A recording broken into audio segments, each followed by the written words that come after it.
We are here with Steve. If you don't know Steve, you're missing out, dude. Steve's a nice guy. His band Tigerwine has a new album coming up. It's Toil and Toil and Spin? Toil and Spin, Yes. that's I almost said Toil and Soil, but that's not right. right. Uh, Hey, that's not bad either. no, not at all. It's coming out on Tooth and Nail on October 25th. So the first, thank you for joining me tonight. I greatly appreciate your time and the music that you guys put out. Well, thank you for having me, man. I'm glad to be here. Awesome. Um, my first question is going to be the most difficult one, um, and I hope you know the answer. I'm pretty sure you do because you're in the band. What kind of physical copies of Toil and Spin are you guys going to have? We are going to have we have vinyl that is available. If you go to our Instagram, we have a link in our bio, which is where it's the only place you can get it right now. Okay. Uh, and then we may have a super limited run of cassettes. Oof. And I'm talking like 25, like just for giggles. So we'll see if that ends up happening, but I think that's happening. Okay. I feel like a lot of bands are doing the cassettes right now. Like it's the I don't want to say it's the hot thing, but it's the hot thing, you know what I mean? Yeah, absolutely. It just something fun to have, especially in like a digital age. It's like any kind of physical media you can have now. I think is becoming more special. I hear CDs are even some people are collecting CDs again, which I think is hilarious. But Yeah, I know a lot of people who are like, I will never collect vinyl just because the expense. yeah, But like, so they do CDs and cassettes, but I'm the guy like if I like the band, of course I stream the shit out of it because that's I'm always on the go. But I mm, also try to have physical copies because I want to support the band, yeah, absolutely. Yeah, collecting is fun too. So why not? Yeah, it's expensive though. Jeez. It is expensive. Yeah, I remember way back in the day, and and when I was in college, I had a job that I like made pretty good tips at, and I would every single day. Hayden, the singer of our band, he and I worked at the same coffee shop, and we would just leave work and go dump all of our cash at the record store every single day. And like looking back, I'm like, oh my gosh, like it would Yeah. have been so nice if I put it away. But now I've got records right in front of me right now. So you Yeah, know, me too. I've got two shelves like they sit like this so I can mm-hmm. just see like I'm always like, man, I should listen to that. And then I go over there to grab it and I'm like, oh no, I want to listen to this one. Oh yeah, it's hard to pick. Never enough time. So when you guys went record shopping, did you like was it at the point where you were like, oh, this album art looks really cool. I'm gonna buy that and hope it's good? Oh yeah, all the time. Yeah, and I more often than not, I feel like records would end up being awful that Yeah. that you end up buying just based off the cover. Well, no, there's been a couple happy accidents, but yeah, back then it was just thumb through whatever you can find, and then even the record store would have just certain bands like I remember I don't know if you're familiar with the band Low, Hmm. but I had never heard them, and for whatever reason, the record store by our coffee shop just had tons of Low records. It was like their entire discography. So I was like, all right, it's available. We'll just buy that. And that ended up being awesome. That's a band I still listen to this day. And so, yeah, it was funny what you could discover just by what was available. You didn't really go hunting for it; just kind of came to you. And so that was always kind of exciting, especially pre. Even back then, that was Spotify was in its infancy, so you still had to go find records and stuff. Yeah. So Yeah. For us, it was always like this was like pre-internet. God, I'm old. Yeah, you go to the store and you're like, man, that cover is really cool, and then you take it home and you're like, oh, that sucks. Like, yeah, I'm yep. gonna give that to someone. But now I've got a really good collection that, of course, spans, I would say, close to 100 years of music. I got Wow. stuff from the 20s and 30s, uh, of the 1900s to, of course, I just got a record today. Shh, don't tell my wife. So yeah, secret safe with me. Are you Yeah, talking like you have records literally from the 20s or just were yeah. recorded in the 20s? No, I've got records Wow, from the 20s. Yeah. that is awesome. That's My kid incredible. my kids are like, why do you do that? I'm like, well, when I die, you guys can either keep them or you can sell them, and like Right. you'll be grateful I did it. And they're like, but they're not going to be worth anything. And I I pulled up my like appraisal of my current collection, which was like 2 years old, and they're like, really? I'm like, Yeah. yeah, You're like, this is for your college kids. You'll see. yeah, yeah. Well, this will buy you a house probably. Yeah, that is awesome. It's so crazy. So walk me through the writing process of Toil and Spin. What like when did that start? Because I asked that because you guys have like 4 years between your first album with Tooth and Nail and this one.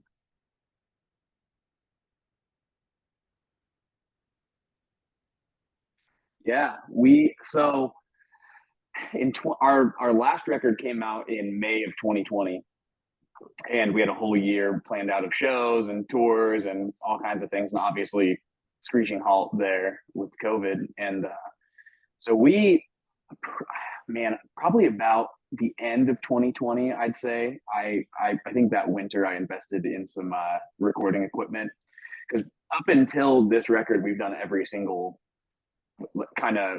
We'd always write in a room, and we'd never have proper pre-production. I mean, we our first record we went to Glow in the Dark Studios in Atlanta, and we had voice memos of us playing live.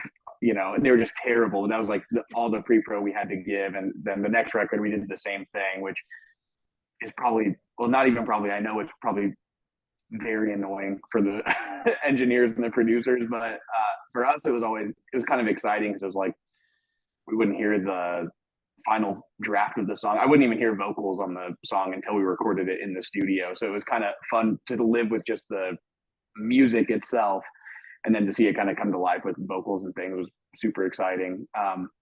But this time, just with COVID being in full swing and the interest in getting into recording and stuff, I was like, well, let's just see what we can start doing and demo out ideas. And we were also our drummer. We're from Colorado Springs, Colorado. Our drummer is from Johnstown, Pennsylvania, which is just south of Pittsburgh. And so he and his wife ended up moving home in 2020 or 2021. And so we kind of had to figure out a way to do it through the internet and be able to share ideas back and forth. So I just started demoing out tons of stuff. And then Hayden, our vocalist and the other guitar player, he got a recording rig as well, so I could send him ideas and he could throw vocal ideas on it and send it back. Even though we only live 10 minutes from each other, but still, we would just send it back and forth. And so this time, that's a long-winded way of saying this was much different because we kind of got to live with the songs for, you know, 3 years, or I guess it was 2 years until we recorded them. And we ended up writing like 25 songs or something like that, which normally it was Wow. like we squeezed out 10 songs and that's what went on the record. And so this time, you know, we got to chop things out or just be like, you know, this isn't working. This doesn't fit the vibe of the other songs, and kind of get to examine it that way. So we got to be more persnickety with that process, and it just took time. And but we ended up recording. The record's been done for probably a year and a half ago. We finished recording it, and then we finished mixing it probably 6 months ago. So it's been done. It's been tracked for a while, but now it's finally seen the light of day. Just getting all the last final mixing and mastering stuff dealt with. Yeah, so like Toil and Toil and Spin versus the first Tooth and Nail release. Mm-hmm. Um, the writing and recording process, how do they compare? Like, do you feel that as a band, it's more cohesive without the voice notes and doing it like I'll say a more professional, like pre-pro kind of deal with it? You know, yes and no. I think there's kind of a different element to it. We made both records with my good buddy Jeremy Worst, and so we did the first record at his studio in Lincoln, and he now works at a studio in Kansas City called B24. And so we did the thing that I like about the kind of going in without pre-pro. Um, it forced us, like a lot of what we would do, we'd incorporate like a lot of feedback into our tracks and stuff like that. And like because we had heard it live for forever, we kind of wanted to capture a little bit of that element in the recording. And this time around, it feels a little bit more polished in that we got to be way more deliberate about everything. And you think beforehand, like we haven't heard like so a lot of these songs we actually hadn't played in a room together by the time we went and recorded it. And so because they got to live in our heads instead of feeling what they're like in a room, we got to kind of lean more into the production aspect of it and say, hey, it'll be really cool if we do this drum room sound, or we could do this crazy vocal effect, or we could have, this reverb vocal thing. So I think it ended up making it a little bit more cohesive in that we got to kind of decide what sounds were going to happen on the record beforehand, and then anything extra we got to throw on there was just icing on the cake. Does that make sense? It absolutely does. Like, and that's why I asked that, because it's as I think as a band grows, whether you've been together 10 years, 30 years, 2 years, whatever, you learn things in the recording process. And when you're changing that and going from, the voice notes on the phone to actually like, well, when we demoed stuff, we actually recorded it and we were sending it back and forth. Songs change and you're like, oh, I like this. And you have more time to pick and choose, and it's not just, Right. you know. Yeah. This time too, it was kind of cool because Jeremy, who produced and mixed the record, he's one of my best friends, and he's like the fifth Beatle, as it were. And so it was kind of nice because I got to punish him for 2 straight years with like, hey, what do you think of this song? What do you think of this song? And so we got to do a lot of the heavy lifting of refining the record just as life went on, instead of like, hey, we're a week before we're going into the studio. Here's the songs. What do you think? And so he got to say, if he thought a song was terrible, he could just fire back and be like, you could do better. And then I'd be mad for 2 days and then go, oh, he's probably right. Yeah. And go and change it. Yeah.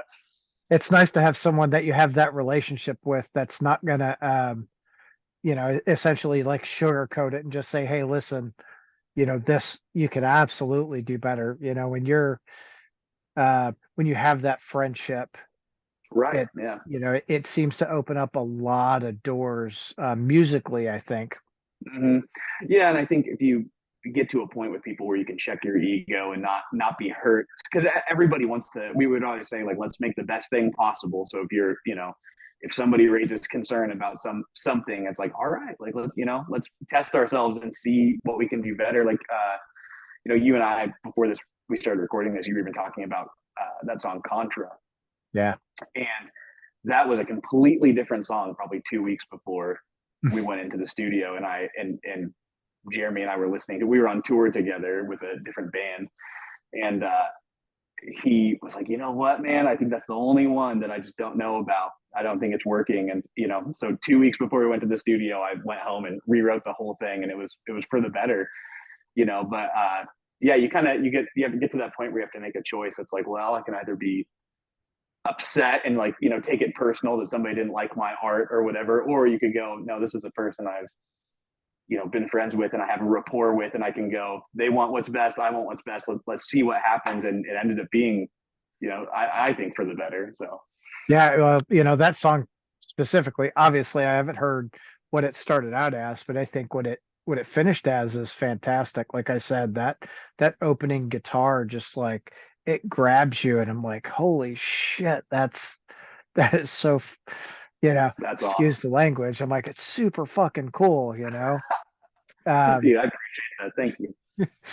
but the ego in any business or any art, I think the ego is the hardest thing to deal with, and being able to check it is, you know, putting it in its place. Of Mhm. course, I think there's a healthy amount of ego, but when it starts getting in the way of, well, my idea is the best, regardless, Right.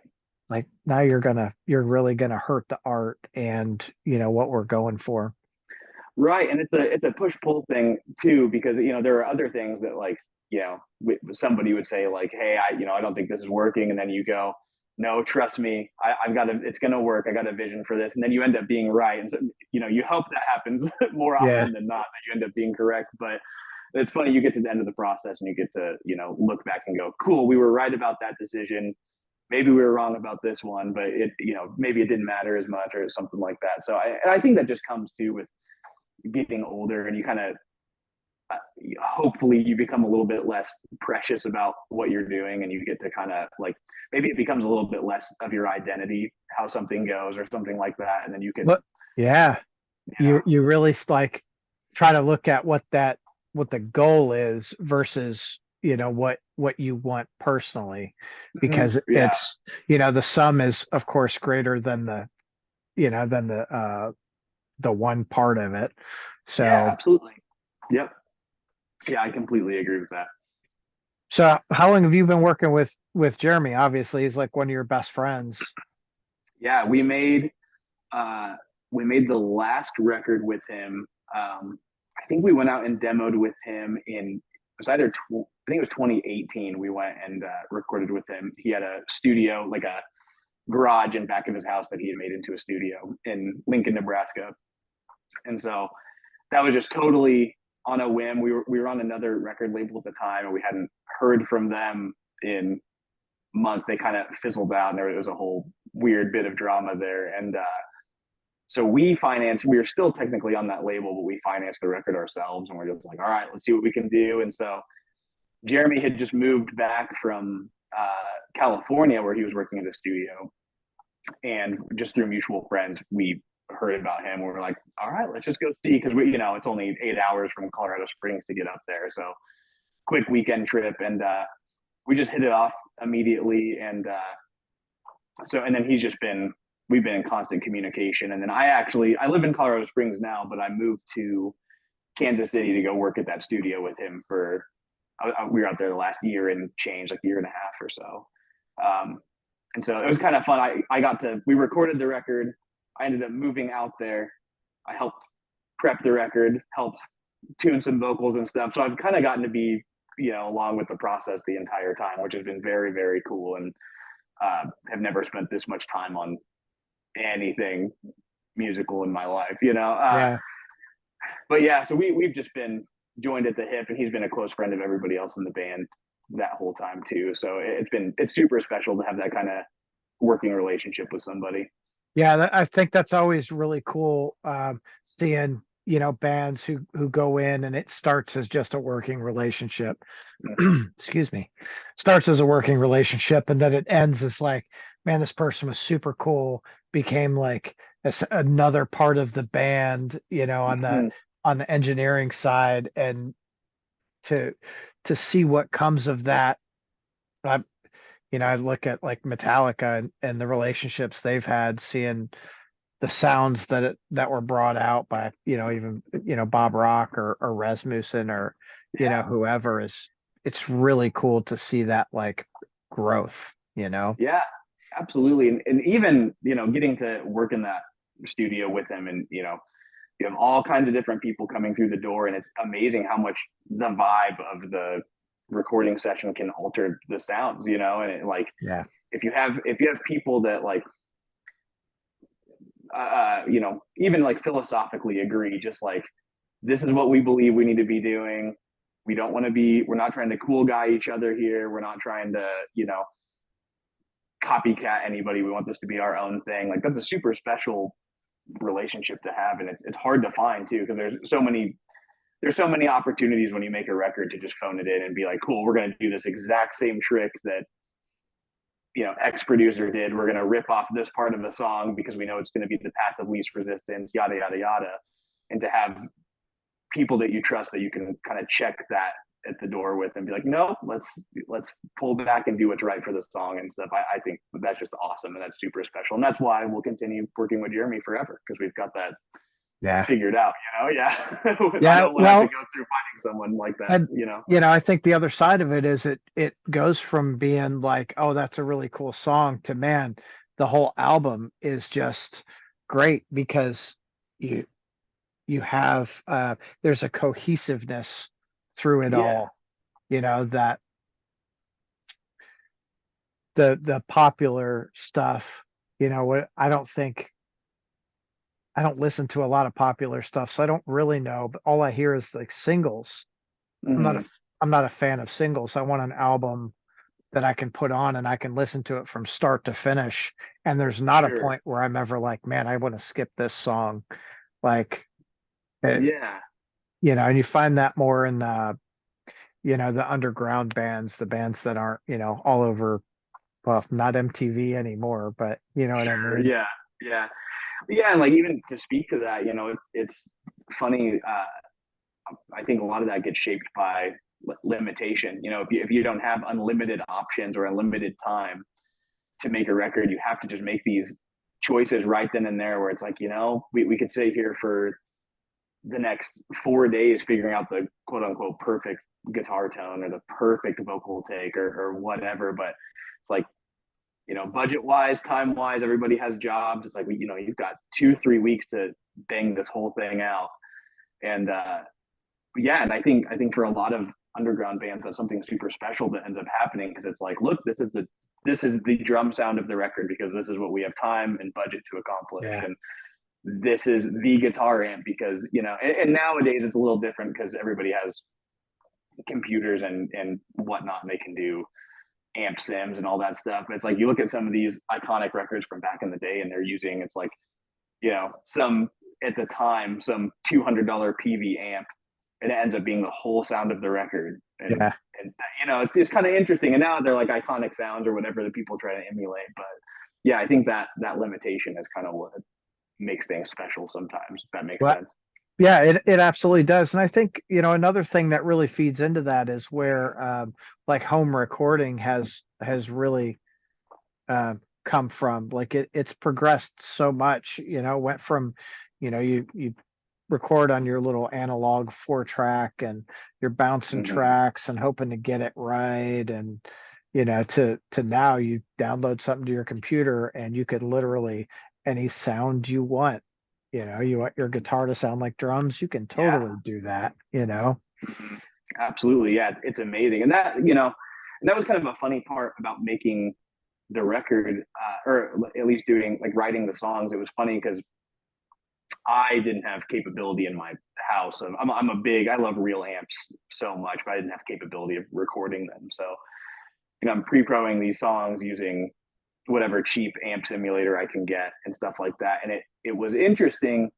It could have been my inability at the time as well, but it felt so sterile to me compared to using real amps and Yeah. whatnot. And so when we made the record, it was a very conscious decision. Like we're not touching anything fake. So it's all real amps, all real drums, real, we got to run through real outboard gear and things like that. And so we got to do it kind of the old way, quote unquote. And that's the kind of stuff I love too, because that also in some ways locks you into certain sounds because it's like, you can't spend hours and hours patching and unpatching and getting new things dialed in. You kind of find the stuff that works and it becomes the sound of the record, like literally, physically Yeah. becomes the sound of the record. Yeah. Well, and it's a lot easier to translate into a live setting too. It's like I used this amp. I know this is what that sound is. So Yeah. really easy, out on the road. So Yeah. there's no like, well, I need to have this modeler and all this, Right. other crap. But, and the other side of it, recording with real amps is maybe I'm weird, but it gives a richer sound on the album versus, the sterile, like modeled sound, like, oh, we'll just make it sound like a 5150 or whatever. And Right. Right. And it's funny. Yeah, I'm sure it's one of those things where it's like I swear it's better every time to have a real amp, but I'm also sure that some of those modelers I could probably do a blind test and I'd feel like a fool because I'd be like, I can't tell, but even if it's I've always joked, like my dad and I talk about this all the time because he's old school and he just thinks amp modelers are the devil. He's just terrible. But I will say there is something about, I think you stand in front of like 100 watt amp, and you have it dimed and like it just is blowing your hair back because it's, pushing so much air. The Yeah. mojo factor of plugging into a real amp, I think makes you play a different way than you would. Maybe maybe I'm making that up. Maybe I'm crazy, but I do think like you go to a show and you plop, you got 100 watt Marshall and it's the loudest thing in the entire world, and you put it on top of your 410 or your 412 and get ready to go. It's like it does a thing to you. We're just like, cool. We're about to kick people's teeth in with Yeah. how loud this is. So I think there is that element of it too. I think so too. And I think that's it's probably personal preference, right? Because there are people who prefer to go out and have their what's wrong with my throat? Um, they prefer to go out and have their modelers. So it's just they know I can have a different amp sound for every song or whatever, but I'm Right. like your dad, I'm an old school guy. I I want to, Yeah. I want my face, I want to be punched in the face with a, guitar. Yep. Yep. I'm the same way. I get it. Yeah. So is there a song on Toil and Spin that really sticks out to you as like your favorite to play, or maybe not even favorite to play, but think it turned out the best, like post production? mm, I think there's a song called Perennial. I think it's the second track on the Yeah. record. And that one, I always like every time we put out a record, there's always a thing that there's a song that I feel like what Tigerwine exists as in my head. If I had to try and emulate a certain song every time or a certain sound, there's always like one or two tracks on each record where I'm like, okay, cool. That is exactly in line with the vision that existed in my brain of the band. And I think that song is probably closest to that. And I can't even really explain what it is. It's just one of those things that I think makes sense to me in my brain when I hear it. And knowing our musical influences and where we want to go and where we're coming from and the types of things we quit doing and the types of things we started doing. And yeah, so I think kind of that one has a lot of really pretty sounding guitars and then Yep. really heavy guitars kind of. So I think mixing those two sounds is always kind of a challenge to do without it sounding kind of cheesy, because I never wanted to feel like, oh cool, the distortion kicked on, or now we're at the heavy part of the song. I wanted to always kind of feel aggressive and heavy and then just have it take a shift tonally, if that makes Yeah. sense. um, and I think we did pretty well with that one. Yeah.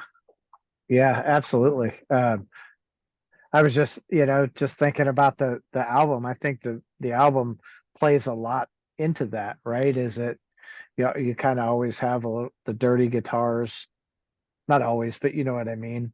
Mm-hmm. And you have some really gorgeous guitars and some like heavy overtones on the songs, and it's like for me, it's like, oh, I'm cruising along with it, and then this heavy overtone just like engulfs me like a ghost, like, oh, That's I can awesome. ride with this.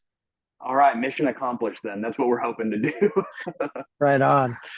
Uh, what goals or thresholds do you guys have as a band over like the next 12 months? Man, funny enough, it's like we have, most all of us have kids now, and like life has changed so much. So it's like we'd love to tour if the right kind of stuff comes along. I don't know how much we can justify going and like killing ourselves in basements, and stuff like that, which I do love doing that, but it's just we have some obligations. But honestly, like kind of the funniest part about all of this is, for a long time, like just the nature of music and stuff, you get so wrapped up in how's the band doing, how are plays doing, how's our reach, are we making enough content, yada yada yada. And I think now it's mostly to keep having as much fun as possible because I just, you know, I see so many people that are in bands or doing music or working in studios, and it's just they're just drained with how many hats they have to wear right now. And my heart goes out to them because like nobody picks up a guitar when they're a kid or whenever they start playing and they go, man, if I just play this enough and get good enough at it, I can I stop could, playing it and post about it online all day.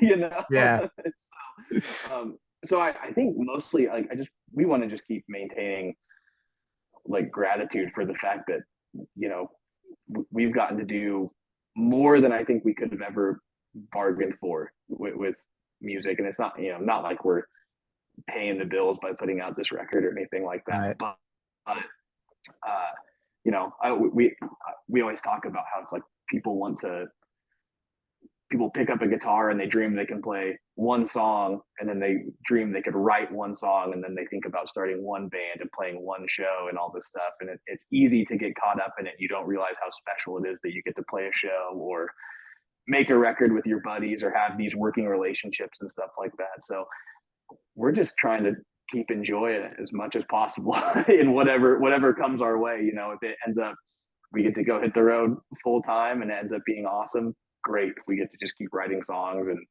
being buds and hanging out with our families. That's also amazing.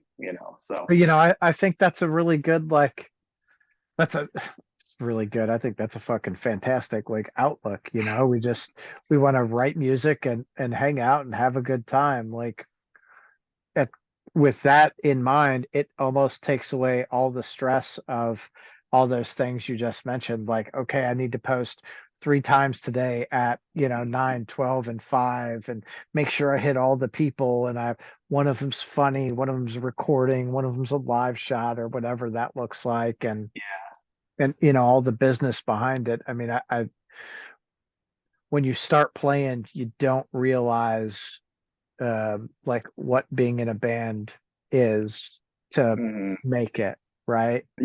Yeah, and not to even I'm not dogging any of that because I also completely get it's like you on the flip side of that, you go through all this trouble writing a song and recording and you're really proud of it, and it's like why let it die on the vine, Yeah, try and get it in front of people. But I think just for where we're at and how we're wired as people, it's like I just none of us are salesmen. We're not built that way. We can't like push ourselves in front of people and just be like, here's what you need to listen to or anything like that. And on the flip side, it's like I feel like we have a lot of people that really uh there are people that really value our band too, and that's kind of fun to see. It's like we get people send us tattoos they get of our lyrics, which is like that blows my mind. But it's funny to think that you've had that much of an impact on somebody, and so that's the kind of stuff that's like I'd maybe take those 10 people that are really really into our band, then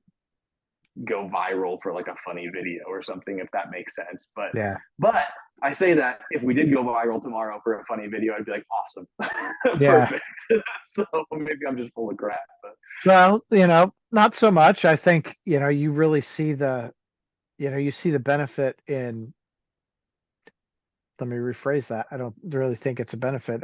You see the attraction in that connection with another human being, and that they're that attracted to something that you guys did collectively is, that feeling in itself is, second to none, really. yeah, Um, absolutely. Yeah, and even like we've got a buddy of ours that we've become friends with over the years is from Israel, and he loves our band, and it like that just fries my brain that anybody outside of Colorado Springs knows who we are, let alone overseas in a completely different world than what I exist in. And he's very invested in our band, and it's just like awesome. All right, like that, that's way more than I bargained for. So I'm super thankful for that. Yeah. Well, and today, I think that's one of the great things about like the streaming services is you put a single out or, you release an album and it is instantly available worldwide. Mm-hmm. Like, man, I remember the day, back in my day, I say that too much. God, I'm old. Um, But you're not. Not to interrupt you. Our first uh, we've been a band 12 years, and our first EP, I don't think it was on Spotify immediately. I think like Spotify kind of started, if I remember, I could be wrong, but I'm pretty sure I remember it had been out for a little bit and it was like download only or whatever. And then Spotify came out. We're like, cool, we're on this streaming thing. Cause I know it was available to stream before I actually had Spotify. Like I hadn't even Yeah. paid for it yet. So that's not that long ago. It's Yeah. crazy. Well, but like I was recording 30 plus years ago. God, I recorded Mhm.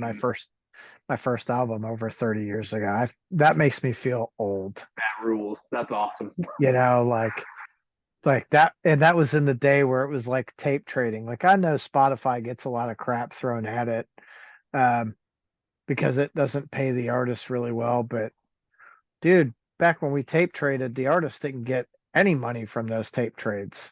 Hmm. It was like Yeah. we were totally pirating music and sending it out. Like you got to check this out, which Right.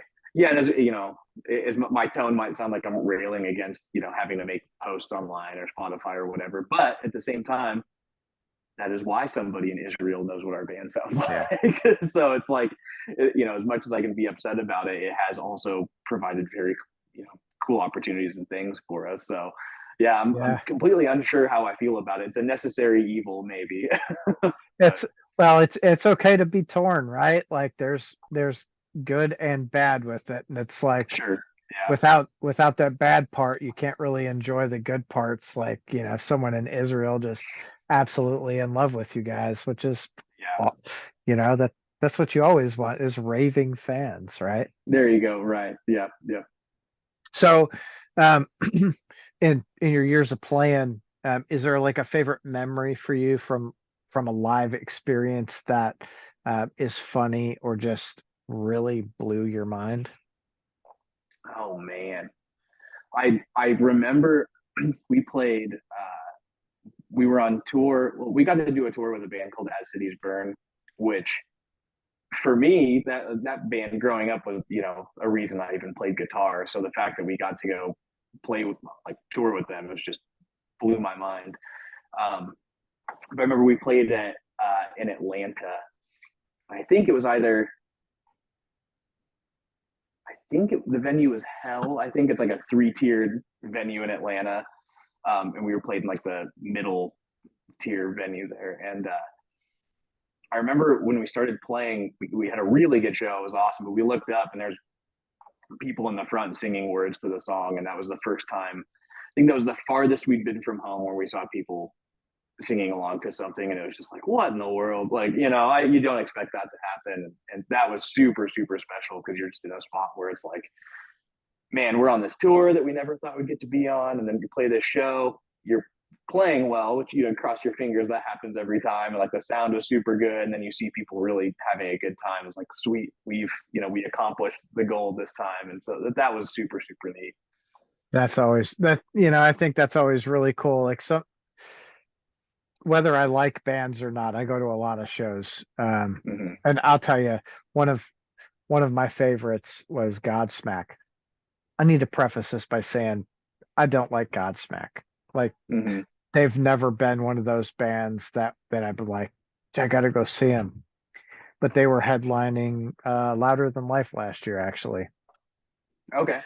And I'm there with friends, and we're just hanging out, chatting, and Godsmack comes up, and to watch the crowd, just the crowd experience with that was fantastic. Everyone was smiling, people were dancing, they're singing, and I'm like, it doesn't matter that I don't like this band. I love the energy at this moment, Yeah, absolutely. Oh you yeah. know? Yeah, and that's kind of the cool thing about it too. Like, I think it's fun to, like, you know, hanging out with friends and stuff. We like criticize each other's music taste and make fun of each other for liking whatever band. And it's all in good fun. But like, I remember a couple years ago, I saw Florence and the Machine play, and Florence and the Machine is not my cup of tea at all. Right. But people were having more fun than I've had in my entire life. Like, you look around and people are all smiles and dancing and stuff, and there is something super contagious about that. And I think of that show often because I was looking around, it's like, man, like, this is really impacting certain people. And I think it's funny, especially in underground music, you kind of, I think there's a temptation to think that it is more serious than like pop music or whatever, that people are experiencing music in the underground indie level is like, no, this is more pure and I like it because it really speaks to this specific part of me. Yeah. But then you go to a show like that and you're like, man, these people are loving this. And you realize it's kind of the same, Yeah. it's hitting them in a very unique way as like, whatever band you go see that nobody else has heard of but you, that's special to you, and like that's kind of an interesting thing to like, even just as a person in a band, it's like it's not really about, you know uh, it's not really about conveying to people what's in, this like specific thing in your brain. It's like once you make a song, it belongs to other people. They say, like once you write a song, it's not in your Yeah. hands anymore. You put it out and it's like they're going to do whatever they do with it. So you don't know how Godsmack is hitting, whatever, how many thousands of people in that crowd. It might mean something so specific to each individual one of those people. Yeah. It was like 70,000 people. It was ridiculous, dude. Grief. Yeah. That's insane. Yeah. I was just like I was so blown away. But it's the same way in the smaller venues too, right? You get in there and it's packed and people are just in love with it. Like it doesn't matter how good or how bad it is. Like if the crowd is really into it, I'll enjoy it. I will have a Yeah. just a great time. We actually went to Bourbon and Beyond this year, which is not my it's not my cup of tea. Um, Mhm. but there was this band, the Red Clay Strays. They're kind of a country band, I think. Um, they put on such a good show, and I like look at my wife's friend, and I'm like, man, they are good. She's like, they're not metal. I'm like, so, like that doesn't Mhm. mean like Yeah. so to have that experience with someone else enjoying music across the board, I think is in my mind, that's the best way to connect with people. Mhm. Absolutely. Yeah. And I think the opportunity to be taken by surprise at a band too is so awesome because and that you'll probably remember that band forever. You're like, man, remember that time we went to that show and we are just like had no expectation, then you left and you're like, wow, I had a great time. I didn't expect to. And I think that's what we're always hoping for when we turn on a record or anything, even a band you're familiar with. You want to be like, if a band you love puts out a new record, you want to be acquainted with it and familiar with the sound, but then you also want to be like, oh, cool, I didn't expect that. I'm surprised by that. And that's what makes it stick around for you. And that's why Yeah. if you write the same record over and over and over and over again, people quit caring. And I think that's just the nature of the beast a little bit. Well, I guess a little bit, but I feel like AC/DC writes the same album over and over and over again, and Yeah, that's true. Yeah, you I know, guess there is value to not overcomplicating it. If you yeah, got don't mess with the formula, as the Beatles, or not the Beatles, Beach Boys once yeah. said. I mean, Yeah. but that's all part of it. And there's a place for the bands that constantly evolve. Like I feel like you guys have evolved to where you are now, which is fantastic. And then AC/DC hasn't evolved beyond their like algorithm to or formula to put the song together and get it out, and they still rock. you Yeah. know you know Yeah. what you're getting with every album at every show. It's a good time. I guess maybe the difference with ACDC is they know if they stick to their formula, there's going to be a lot of dollar bills coming their way every time. Well, it's especially I think Angus is what he's got to be mid 60s, late 60s now. Yeah. He's like, I can play these same three chords and do my kicks across the stage and I'm good Yeah. Yeah. Absolutely. you Absolutely. know So for you, like what bands are you listening to right now that you think other people should listen to? Ooh, there's a band called Color Revolt, which I I always say is the best band to never do it. They put out like they put out an EP and two full length records, and I think the last one came out in like 2009 or 2010 or something like that. But they broke up by then, have a spotless discography. Each thing is perfect. It's like they weren't around long enough to get worse, you know. So they're awesome. I love gosh, I listen to a lot of Seeger Rose. I don't know if you're familiar with Hmm. them, but I Yep. love that band. That's kind of always that's been in rotation for me for 20 years at this point. So there's no changing that. But yeah, those two, I could if I had to just take two bands on a desert island, it would be Killer Revolt and Seeger Rose for sure. Okay. Uh, I'm not familiar with Color Revolt, but I am familiar with Sigur Rós, and it's Oh, buddy. actually a friend of mine, one of my many friends that would share music with. I kind of not talked to him in a couple of years. Uh, he sent that to me one day. Uh, shit, probably 8 or 10 years ago. He's like, check this out. I'm like, oh, I keep trying to get him Mhm. to go to shows, but he's like, no, I'm gonna stay at home. I'm good. Like, Yeah, not his speed for sure. yeah, I get that. yeah, it's not for everyone. Yeah, Um, absolutely.